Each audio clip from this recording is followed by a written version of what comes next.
This is the Out of Time Film Podcast, where your hosts Tom and John discuss everything from blockbuster films to TV and games like there's no tomorrow.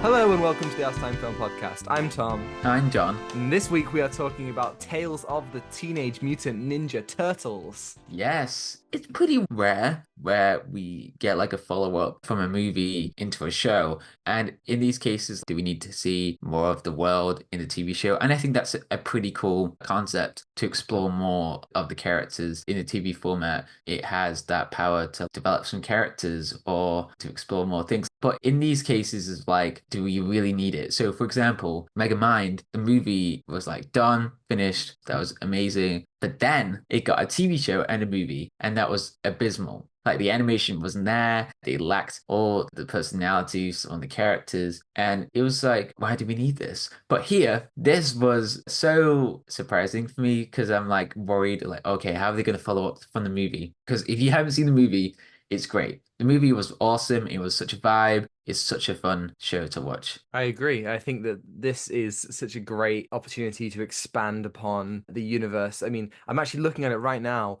and we did Mutant Mayhem almost exactly a year ago. We did it on the 3rd of September. So just literally 1 week and a year ago, we did that. It was our first episode of the 4th year of the podcast. And this is the final episode of the 4th year. Very strange coincidence, a very nice little bookend. But yeah, what I think is really cool about this is that we get to slow down and stretch out a little bit. We got 12 episodes here where we can dig into this universe and these characters more. And it was just so much fun. We are getting a sequel to Mutant Mayhem in 2026, but Nice. It's great that we're not going to be waiting for 3 years to get the sequel, at least not entirely. We're going to get these other adventures a year later. You know, maybe, I don't know if we're going to get a season 2 of this show, but maybe a season 2 a year after that, like in 2025. And you know, John, it's been a rough week. After The Acolyte was cancelled, which is a really rough one for me. I kind of felt like I needed this show. Sometimes, like a show that means a lot to people, it isn't given the chance to blossom, to continue. The Acolyte got a lot of backlash from the worst side of Star Wars fandom. You know, it faced a lot of bigotry, and cancelling it sends a certain message that the groups who felt represented by the series didn't have a place in the fandom. You know, it was a depressing Tuesday. I know, British person's day, like, oh, it's a depressing Tuesday, innit? Yes. Something like that, yeah. Yeah. I even considered not talking about Tales of the Turtles, you know, instead talking about the state of Star Wars, because I thought it's a worrying time. But then I thought, you know, I'll give the show a go. And I was just swept up by how fun it was. Like, it immediately made me feel better. I felt like I was swept up into just a simpler time when I was younger and watching TMNT. I felt like a kid again. Like, I just come home from school, you know, turned on the TV and watched an episode of this show. Like, it really nailed that episodic Saturday morning cartoon feel, even with those little, like, gaps for adverts. So I decided to talk about this show, not only because it's wonderful and fun and cool, but no one is talking about it. I haven't heard a single other person talk about how amazing this series is, and it deserves more attention. It is very strange when this looks incredible, by the way. And when people talked about Batman Caped Crusader, it was like the animation side to it, and the Batman should not have any excuses when this looks amazing. With the animation, it just feels alive, it feels like it's upbeat. The movie in this one was definitely influenced by anime as well, and it's just really cool to see that it's crossed between the comic book style, and it's just so bizarre. I didn't see people like on Twitter or Instagram or YouTube or anything, and it's just so very, because this is so much fun. Why isn't anyone talking about it? We're the ones that just recognize how fun this show is, and we're just like, hey, did anyone watch this? And like, no. Okay, yeah, cool. I feel like it's great that we've discovered this show, but at the same time, this video is going to absolutely flop. Like, I do not expect this one to do very well at all. Fingers crossed, obviously. Imagine it does amazing, and then people watch the show because of Yeah, us. thousands of people, it's millions, Thousands of people, or just a few break the people, just internet. like, wow, these two nerds talking about Teenage Mutant Ninja Turtles and trying to persuade me to watch the show. Wow, YouTube, you've done it again. I mean that is the goal here. Let's persuade people to watch this show because I Yeah, feel like you're right. The simplistic animation style, it's 2D, it's hand drawn like a comic, and I think there's some really expressive moments during the action, especially. I think you're right. It feels very anime inspired, but it also feels like a smaller version of Mutant Mayhem. Like while still looking excellent, it's definitely appropriate for the tone and the stakes. And there's a lot of moments when each of the turtles will narrate something or we'll see something from their point of view, and they all animate it differently. Like Donnie has like this kind of video game style pixelated view, whereas Leonardo draws things like a comic book, much like how he narrates in the movie itself. Really small things, but really effective in building this yeah. world and crafting it and showing all these different animation styles. I thought that was so cool. Yeah, and that format of storytelling in those early episodes, I thought that was great. You get to see those perspectives of each of the turtles, and I think that is a really fun way to tell their stories and also to tell their sibling like brotherhood. Each one of them want to be great, and also they want to have fun as well, and purposely trying to make fun of each other. And I think that is a really great way to show that they really care for each other. And it's great to see styles as well. Yeah, it's just so cool. I'm really glad they just put so much effort into those details. And the comedy, by the way, it works so well. There's so many things that are going on, but it just makes it feel real. And I gotta say, it's done really well. The characteristics and the personalities from each of the turtles from the movie into here and expand it. And it was smooth callbacks from the movie, talking about like that giant monster that attacked New York. And it was great to expand that kind of arc of like they're famous and does it have consequences? I say this is excellent stuff to see this. Yeah, it's a massive relief that the series doesn't decide to just backtrack Mutant Mayhem, to make the city hate the turtles again and have them living in the shadows. They keep things moving and they allow the emotional catharsis of Mutant Mayhem's ending to last. Obviously, we are getting a sequel to that and maybe a season two of this. And I think it's a great idea to expand the turtles in stories they can tell over a long period and then do like the big stuff in the films. I think it's a really great thing that, we get two main arcs in this show, and both of the arcs, the catalyst of the Mechazoid arc and the Fish arc, is Superfly attacking New York and the titular Mutant Mayhem. I really loved that idea that we can expand on all of those things without having to say, yeah, we're going back to the status quo. That stuff is really great. And we get to see the cast back. This is hilarious, as you're saying. And I think that a big part of that is because the cast are back. It's small things, but it gives it that continuity with Mutant Yeah. Mayhem. I mean, I was worried they wouldn't get Io Edebiri back, but they did, and she's as funny and sharp as ever. The Yeah. actors who play the turtles, I love their dynamic, and they just feel like teens who are often out of their depth. Just because they completed their arcs in Mutant Mayhem and they feel accepted, that doesn't mean they're perfect. I think it makes them much more interesting to watch, that we get to see them struggle with their own thing. And Mm. a really fun thing that I loved about the cast is that they clearly couldn't get Jackie Chan back as Splinter. So instead of recasting him, they have him speak Yeah. Vermin the whole time, which is a really inventive little way to have him like in the story without having to recast. And then they have him Yes. dubbed by Raphael doing a Batman voice. And it's just so gloriously over the top. I loved it. That was a great, not detail. It is kind of like a detail, but it's just they couldn't get Jackie Chan to come back for that. But then again, it's just a voice acting that just really complements the personalities of each of the characters from the movie. It's a great iteration of this world of the Teenage Mutant the Turtles and April O'Neil. It's been a year and you still can't get it.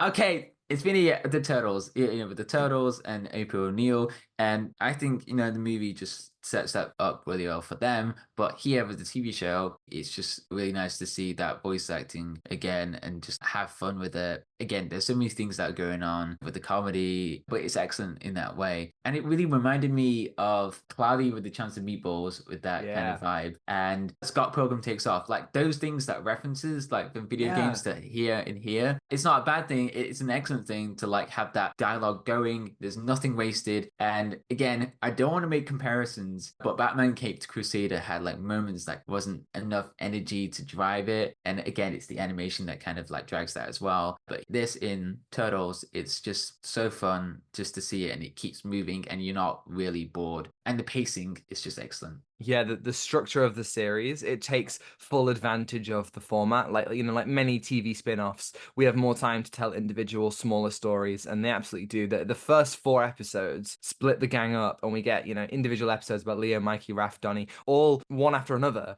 It expands what we saw in Mutant Mayhem, but it's also just fun to see them developed individually amidst this world that feels so alive. It carries the world building of Mutant Mayhem within the animation, even in the smallest ways, to the background characters and civilians, and they all have tons of personality. They all look distinct and weird in their own delightful ways. The show also looks disgusting, just like the film did. It's gross, it's a bit gnarly, and that's kind of what you want. And all of like the civilians, all the background stuff, they get their little moment to shine and be funny. It's all dripping with personality and character. And personally, I preferred the Mechazoid arc to the Fish arc, but in the Fish arc, I loved getting more from the mutants. We get to spend more time with Wingnut and Leatherhead and Genghis Frog and Raphael, and it's just great to see more of them all. Like, we get to see some of their insecurities, as mutants and as people, I guess. It's fun again, and they didn't drop things from Mutant Mayhem, and it's all like, flavors of classic Turtles action, and it takes everything from the film and it runs with it. And again, presumably they didn't have John Cena and Seth Rogen as Rocksteady and Bebop,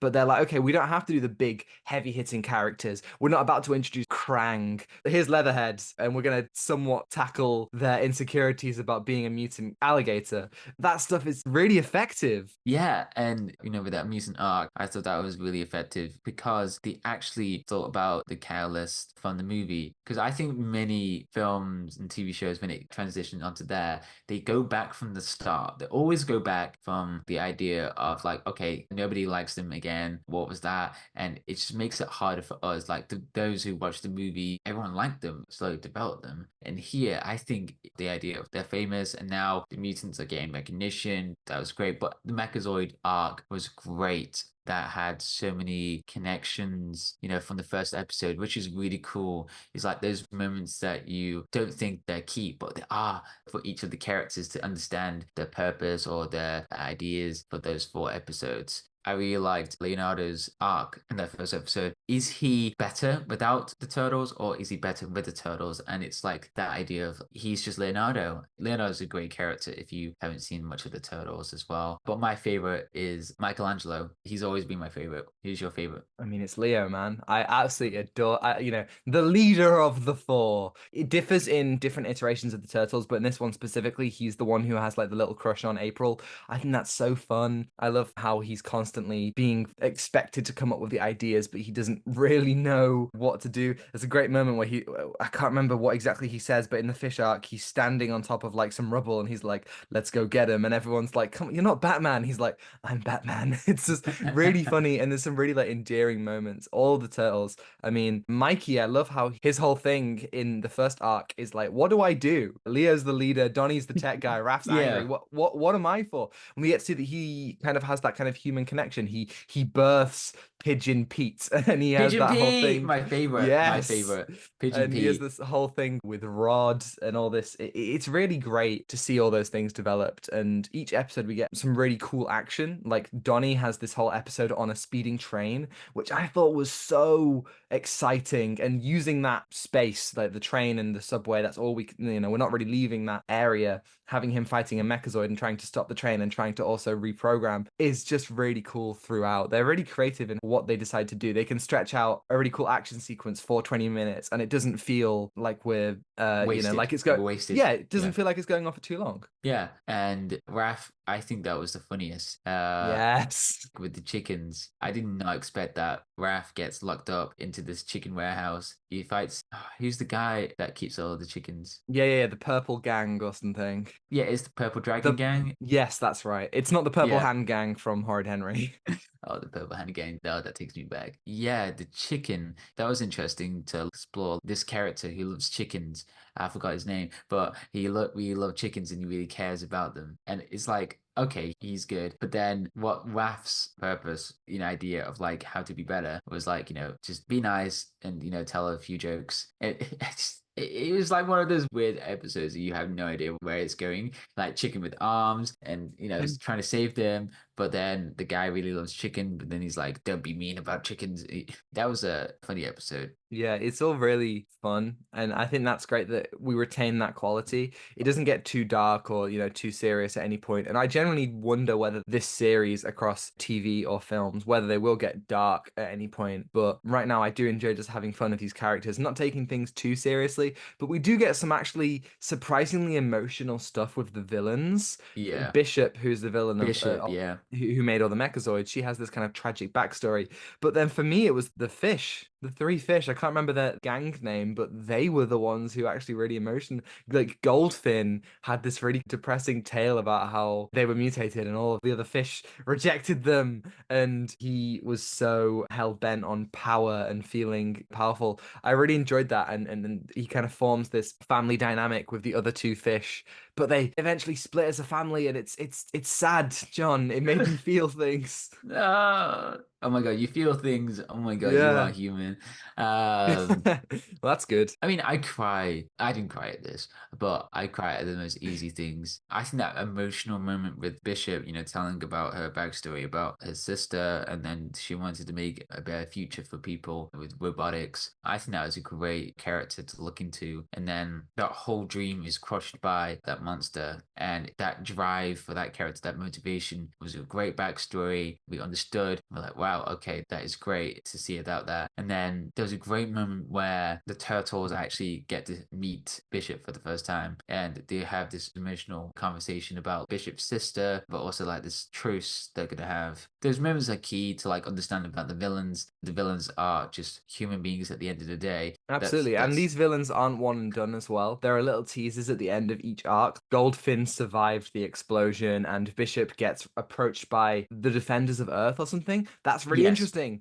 Potentially in one of the movies or in season two, we're going to see more of that, which I think is really cool. It makes this world feel a bit more alive. And I want to say the crime boss that Goldfin teams up with is in Mutant Mayhem, is one of the bosses that they beat up in the No Diggity sequence. Oh And yeah. like I saw Yeah. that and it's the same design. And it's like, wow, it just makes this world feel so much more cohesive that he's still around. He's still doing his nefarious deeds. It's really great. And, in this space of 12 episodes, we do get two really good arcs in here. If you compare this to like the Tales of series in Star Wars, for instance, they get 3 episode arcs that feel really kind of sporadic and struggle with their coherence. And this does the opposite. The arcs are 6 episodes each. They give each turtle a lot of time to shine. They develop the world, the side characters, and the villains. And both have a lot to say about the nature of life, intelligence, control, and the rights of mutants and humans. I did think those themes were more potent and effective in the Mechazoid arc rather than the fish one. But I think this series really nailed the Tales of vibe that I feel Star Wars hasn't grasped as well. Yeah, I think it's important. If you want to do like tales, you would have to think carefully and not have a sporadic, you want to have that consistent flow with the characters and where to go with them. And there are shows that have like an episodic element to it, like Cowboy Bebop.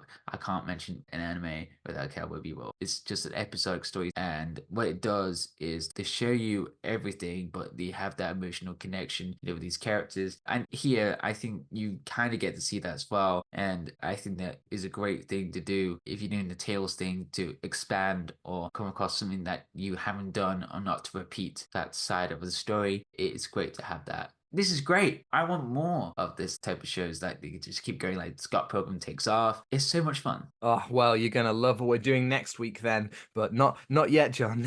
Not yet. um, Oh, you I want to tease say me. there's Oh, you tease me. there's a moment where Wingnut thinks she's about to die and just says, "I'll Yeah. never finish One Piece." And I just thought of you. I was like, that is 100% Yeah, your yeah, I final. was I was about to say it. I was like, I'm never gonna finish One Piece. Thankfully, I'm almost caught up with the current arc. So I was like, oh my God, that feels so real. Like there's so many things you think about when there's TV shows that they're so long, but you want to finish them because people said it's great. That is a real feeling that, and I felt like, wow, I felt seen. I felt seen right there. Wow, oh my I'm happy God. for you. I'm really happy for you. To kind of close out, I want to ask two things. Number one, Do you think this series is like, where do you think it stands in relation to the film? Is it better than the film, worse than the film? And where do you want Oh. this franchise to go next? Is there anyone from the Teenage Mutant Ninja Turtles canon that you want to see brought in for the film or for the Oh. subsequent series? That's a great question. Okay, for the first one, I think the movie's better, not to Mhm, diss the TV show. The TV show is mhm, really fun, it's mm. excellent. I highly recommend it if you want some fun. It's kind of equal, but I just gotta say the movie is better because it just has so many moments to shine. Like that whole montage with the song where they Yeah, fight yeah, no against the diggity. crime Yeah. bosses. That is an excellent theme. If you haven't watched it, please watch the movie. It's great. Yes. Yes. And the second one, oh, I would love to see Shredder. I would love to see Shredder in this. He's a great character. But I know that we are getting The Last Ronin. Yes, a live action version, which is like a post apocalyptic. There's only one turtle left, and you don't know who it is, and that's a really interesting concept. I think we'll definitely cover that when that comes out. Okay, what about you, Tom? Well, I agree with you pretty much on both of those things, actually. I think that it is not as good as the film, but they're basically on equal standing. I'm so happy to just have more from this world. I would take seasons of this. Give me, 6 seasons in a movie, 6 movies and 6 seasons. Like, I just think there's so much to do, so many places to go. And even if no one's talking about it, I hope this series does do well so they make more. Yeah, there's so many things in this show that just Right? connects to like other Yeah. fandoms as well, like One Piece or like Attack on Titan or films as well they reference in this show. Like, bro, where are they? Where's the people that just I is not know, talking I about it? know. It is Crazy. mad, and with all the things they set up, with Goldfin surviving and Bishop being recruited, I do Yeah. want to see those stories continue. But Mm. I agree with you, Shredder. I mean, Shredder is the Teenage Mutant Ninja Turtles villain. Obviously, there are different villains out there. There are bigger and more threatening, arguably, but Shredder is like the one, especially Yes. commercially. The And one. I do appreciate that this series isn't being like, first film, it's Shredder. A lot of the Teenage Mutant Ninja Turtles films and TV shows are like immediately Shredder and the Foot Clan, but Yeah. we can build up to it. So I'm It happy to wait. Give us some, maybe Bebop and Rocksteady have their villainous yeah. stint. Maybe we see Krang or something.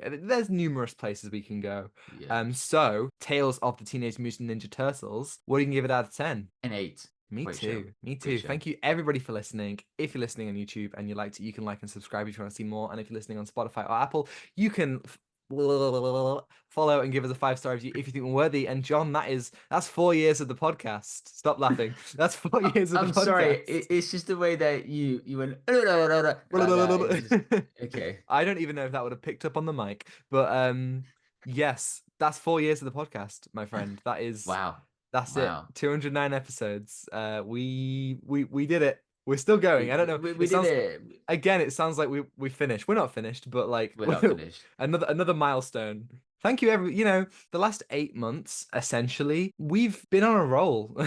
Yeah, Every we've been video a has hit while. over 100 views, and to some people that might not seem like a lot, but to us, that's like, wow, that's really cool. We've had some really well-performing videos. We've had a lot of comments or a lot of hate. It's just been great to have a conversation going. I've been really proud, and there's no one I'd rather go through it than with Oh, with my co-host John. So oh. thanks, John. Thanks for being Yeah, here. oh, no, thank you, Tom. It's great to, yap about stuff with films and TV shows with you. We've started like talking for such a long time from the early days, and we're thinking, could we just talk about films on a podcast? So it's just really nice to develop this channel and then just yap about everything. So it's just so much fun. One day we'll be in the same room. One day One day. we'll be able to see each other again. But But, anyway, but yes, what we yeah. doing next week? What we doing next week, Tom? Well, next week is another animated series. It's Terminator Zero.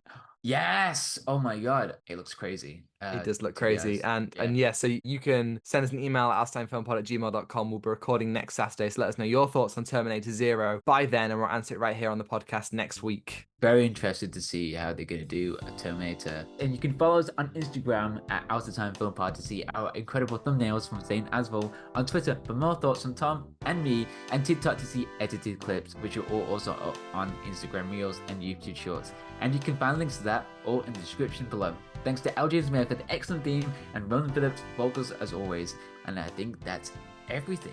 Take away, Given. Give nothing back. Goodbye. Goodbye.